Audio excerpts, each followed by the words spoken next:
mimi sijaona sehemu yote ambayo mwalimu alikuwa kwa maana gani kubetia, ni kwa maana ya kwamba anafanya bado kubeti yani anawatoa wachezaji wale kwa ajili ambao ilikuwa ni ngumu tena kujibu. Ni swala la rotation, kila mtu anaweza anapata nafasi ya kucheza na anaonyesha, ni swala la rotation au si bwana? Kwa hiyo mwalimu ameenda amepiga sababu zake, japo kiuhalisia zile sababu kuna namna kidogo zilifanyaje, zilitushusha, na ndio maana hata wao Simba wakaonekana kidogo wameanza kukimbia, umeelewa? Kwa sababu muda wote mpira unachezwa, hamna hata dakika moja ambayo Simba amefurahia mpira, hakuna.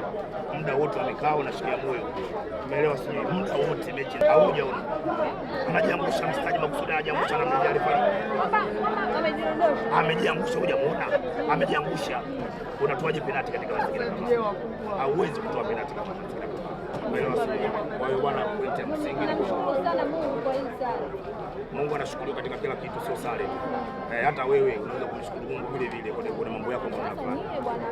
Sisi hatuwezi kumshukuru. Mnapelekewa leo, mlikuwa mnaaibika nyumbani. Tunapeleka mtu Azam FC tena. Wewe mwanadada wewe, dada watu wameenjoy. Wewe dada wewe, nitajie mchezaji gani wa Simba? Hebu nisikize, nitajie mchezaji gani wa Simba ambaye ameenjoy mpira hapa leo? Yupo mchezaji wa Simba mshabiki wa Simba aliyeenjoy soka hapa leo? Yupo nani? Mungu asikia hapo anashangilia hapa. Hawa timu yao ikipiga pasi 5 tu wanashangilia. Unaona kutuambia sisi pasi 5 ukipiga Simba wanashangilia. Leo wamefurahia mpira. Tafadhali bwana, sema tafadhali bwana. Pointi ya msingi ni kwamba sisi wamebahatika, wamepata pointi moja, tumechukua pointi 4 kutoka kwa Simba. Period. Hivyo tu. Asante sana.